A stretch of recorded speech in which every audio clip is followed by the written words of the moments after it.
The Empire inherited the most powerful war machine the galaxy had ever seen. It had the largest shipyards, countless scientists, and the Venator, the very ship that had just helped win the Clone Wars. And yet, the Venators were scrapped. Imperial pilots fought in TIE fighters with no shields, and when Grand Admiral Thrawn developed a fighter that eliminated nearly every weakness of the standard TIE, that project vanished too, while more and more resources poured into the Death Star. It looks like a string of catastrophic bad decisions, but in current canon, a single pattern connects all of them.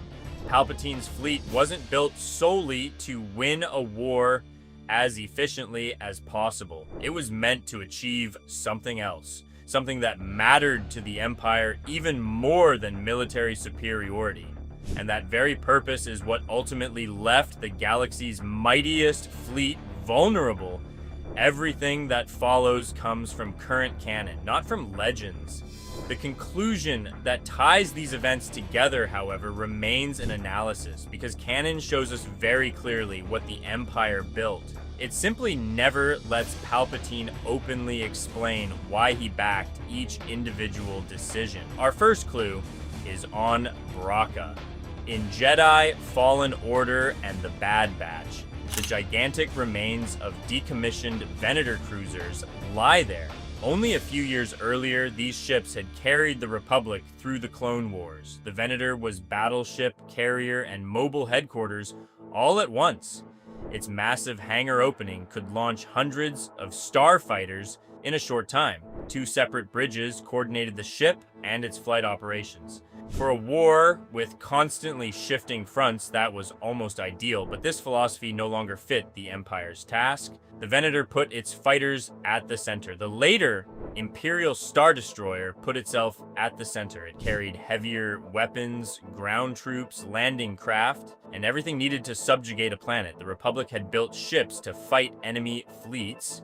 The Empire needed flying occupation regimes. Then there was the symbolism. Venators were known as Jedi cruisers. They evoked clone troopers, Jedi generals, and the Old Republic. Their scrapping was, at first, a technical and strategic shift. At the same time, their disappearance fit perfectly with a regime that wanted to erase the memory of the Jedi.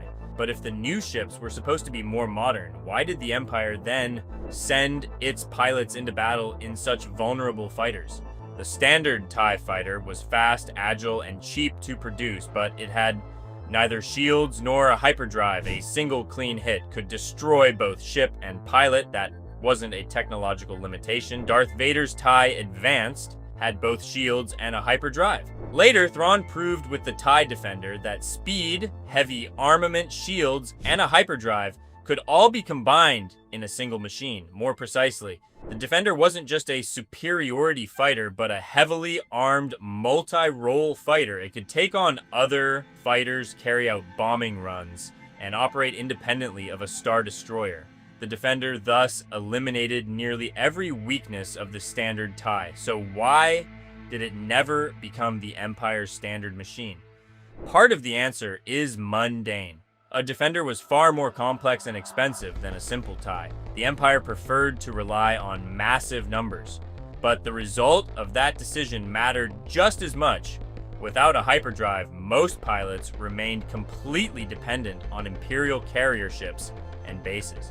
Canon doesn't confirm that this dependence was Palpatine's secret main motive, but it does show that the Imperial system rarely rewarded self-reliance, and of all things, Thrawn's most advanced fighter demanded pilots who could operate on their own.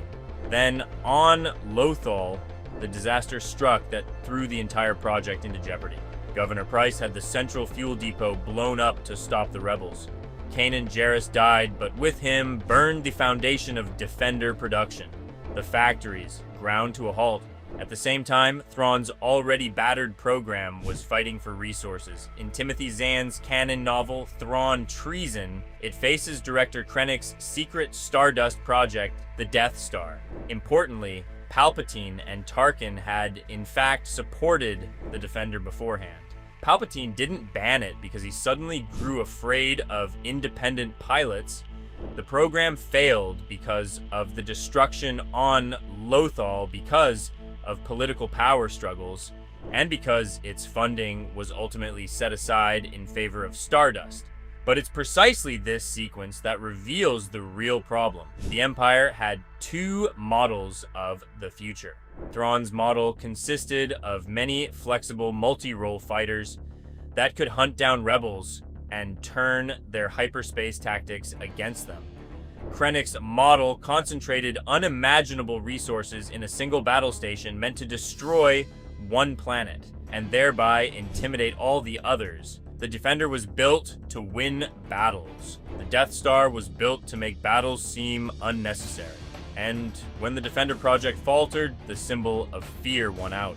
This wasn't a lack of innovation. The Death Star was a technical masterpiece, but the Empire's most important developments kept following the same direction: bigger, more centralized, and more frightening.